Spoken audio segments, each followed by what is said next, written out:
Hi, I want to talk about habits. Habits can be good, habits can be bad.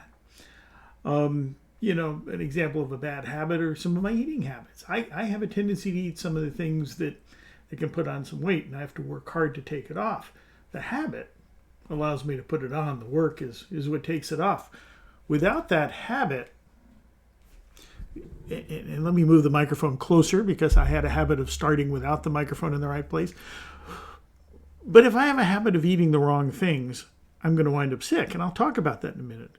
If I have a habit of either being lazy or wasting time, I'm not going to accomplish the things in life that I truly want to accomplish. So I've got to be sure that my habits are good and my habits are productive, and my habits are taking me to the right place. And I have to avoid going to the fridge when I don't want to, when I know I shouldn't go to the fridge or the freezer yet for the ice cream. That can be a tough one. But I have to make sure I'm doing those right things on a regular basis. So what do good habits do? If bad habits do things like waste time and add calories and add weight and make you unhealthy and unproductive and all of that, what do good habits do? Well, and as usual, I have some notes here. But a good habit, can get us out of our comfort zones. There may be something we don't like doing. We don't like it at all. We try to avoid it at all costs. But if we make a habit out of it, we're getting used to the uncomfortable. And we're almost making the uncomfortable comfortable. When I teach on comfort zones, the best way to get over your comfort zone is to get comfortable with being uncomfortable. And habits are a way of doing that. So if there's something, I'm uncomfortable working out or going here or going there, well, I do it on a regular basis. Little by little, I get comfortable with it. And I do more things that make me uncomfortable. And all of a sudden, I do think more things that make me uncomfortable. I become better at being comfortable at being uncomfortable. And that's breaking a habit. That's creating a new habit, actually. And I don't think you really break old habits. I think you create new habits. And they just kind of push the old ones out of the way.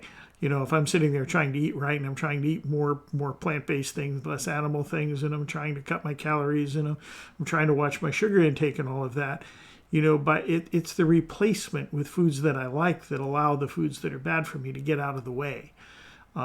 Because if I'm just eating foods I don't like, I'm going to crave all those other ones and I'm going to want to bring them back into my comfort zone. By making those new foods my comfort zone, I'm able to get the old ones out. So we want to break habits, but we don't want to spend our time breaking habits. We want to adopt habits that do these things. So habits that get you out of your comfort zone, something you definitely want to do. Discipline is developed from habits. So you might become very disciplined at getting out of your comfort zone. Doing the same thing. I'm a creature of habit in many ways, not all good habits, but they are habits. And actually they do, even bad habits can create some level of discipline because you find yourself doing them over and over and over. Well, the more good habits you can build in, the more habits you can find a way to enjoy and value, can create good forms of discipline. So just like habits can be good or bad, I think discipline, if I'm disciplined in doing the wrong things every day because they're habits, I can become disciplined in doing the good things every day, and those are my good habits. Habits move us toward our goals. If I've got a habit that I'm going to read 15 minutes a day and I choose books that are going to move me forward, that can help. If part of my habits are planning sessions, those can move me toward my goal. If I have a habit of blocking out a certain amount of time for work, that can move me toward my goal. So the right habits, developing the right habits, move us toward our goal. But I think the most important thing about habits is they prepare us for the unexpected. Habits keep us in a routine. But if we pick habits that stretch us in some ways, we're going to be prepared for the unexpected. We had a the first manned SpaceX launch, and and it went up to the International Space Station. And I think about that. Scientists didn't really know the outcome. They followed that whole thing, plan for the worst, hope for the best, and the scientists and the astronauts and everything did everything to make that launch perfect. But not everything goes as planned, and so there was a lot of hope and a lot of fingers crossed and a lot of anticipation as that rocket blasted off, and we all hoped it would all go smoothly, but we all knew there was a risk that it wouldn't. And fortunately, it went perfect. It went perfect due to planning. It went perfect due to discipline, testing, and analysis of every single step along the way. Without discipline, that launch wouldn't have gone as well as it did. And with discipline, it could have gone wrong, but at least all the odds were in their favor, even so far as there are certain weather things that they have to be careful of. And they scrubbed the launch a few days earlier because the weather wasn't exactly perfect, and the scientists knew that without that being perfect, and they had the discipline, despite all the momentum that built up, despite all the emotions being there, beside everybody ready for that launch and all the money invested in it, they knew they had to push it out a few days. So a Wednesday, I think it was a Wednesday launch, became a Saturday launch. And that discipline allowed it to go perfect. I have a habit of reading. There's a lot of books on my bookshelf, and there's some funny stories about the books that are up there and the books that are not. People go, do you read all those books? And the reality is most of the books that I've read are not on that shelf. And many of the books on that shelf are books I've yet to read. So it's kind of funny there. But I've been reading and reading and reading for years. I mean, decades. And I've consumed a lot of books. But there are some that have taught me things that are lifelong lessons that I've just gotten from a few pages. One of the most impactful books I have is one of the tiniest books I have, As a Man Thinketh. And that's a book that changed me in many, many ways. When I was confronted with probably the biggest challenge of my life, I didn't have a habit of gratitude. I deep down, I was grateful for the many things, and I acknowledged things that were good in everything in my life, but I didn't have a daily habit of gratitude. But I knew it was important. I'd read about it over and over and over again, book after book after book, the power of gratitude. And I got the worst news I could possibly get at that moment in time. And I grabbed a pad.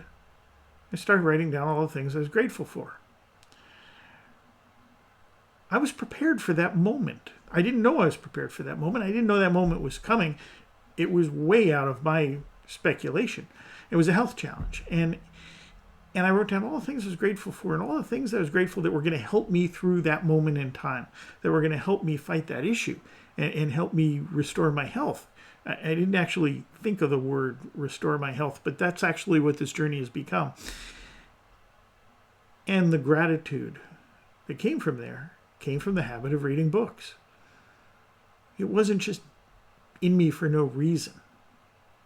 And I think there's no coincidences. There's a reason I was prepared for that moment. There's a reason I read those books. There's a reason that registered, and somewhere in my mind that was sitting there waiting for that moment, and I could do that.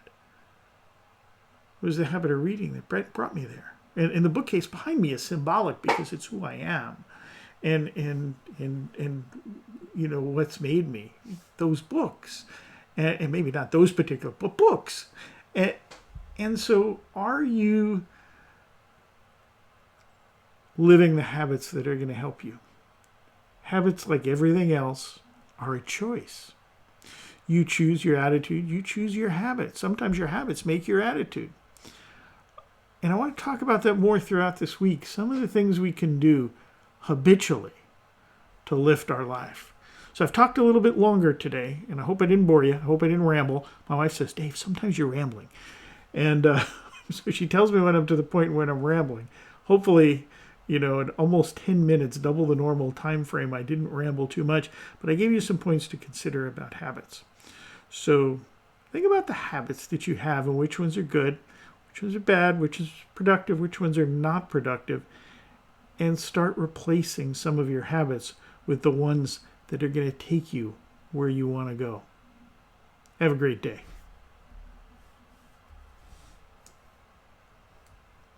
At the end of these, you always see me reaching for keys because I never know how to stop this video. That's what I'm fumbling for the last few seconds.